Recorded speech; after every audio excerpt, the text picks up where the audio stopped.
Tänases diskussioonis meil oli palju juttu sellest, et kuidas peaksid kristlased suhtuma sõtta, kas on olemas õiglast sõda ja kuidas me peaksime aitama neid inimesi, kes on sõjajalgu jäänud ja minu seisukoht on, et kõigepealt peame me muidugi hoolitsema selle eest, et sõda ei saaks tulla, aga selle eest hoolitsemine on läbi ajaloo ikkagi seisnenud tugevas kaitses ja heidutuses.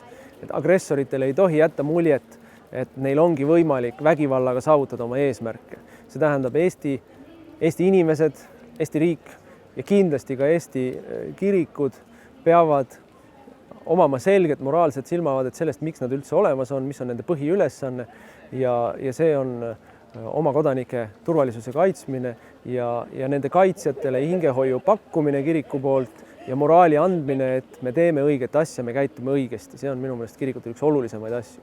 Nüüd, mis puudutab siis pagulaste aitamisse või põgenike aitamisse, siis kindlasti tuleb aidata inimesi, kes on hädas, aga aidata tuleb oma võimekuse piirides. See tähendab, et sa ei saa aidata niimoodi, et sa ise pärast abi vajad ja aidata tuleb niimoodi, et me inimesi ei rebi lahti nende, ütleme siis neile harjumuspärasest keskkonnast, kultuurikeskkonnast, majanduskeskkonnast, sugulaste sõprade ringist.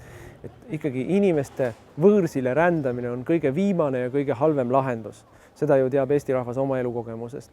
Aidata tuleb neil kõigepealt ennast kaitsta ja siis hakkama saada, siis kui nad on oma kodudest välja aetud, et nad saaksid hakkama põgenikelaagris aineliselt ja siis kolmandaks aidata neil oma kodud üles ehitada, kui kriis või konflikt on lõppenud. Et see on see abi, mida me võime anda. Ja kui nüüd küsida, mis on Eesti koguduste või kristlaste roll siin, siis see, kui me ütleme, et meie kristlastena peame võtma vastu oma kodudesse põgenikke, see ei ole aitamine. Ei põgenike aitamine ega oma inimeste aitamine. Et see on valele teele sattumine. See on ka teataval määral riigipoolse sellise musta töö ärategemine, kus kirikule on pandud roll, kus ta on nii-öelda pandud propagandasõjas tanki ja minu meelest ei tohiks kirik sellega kuidagi nõustuda.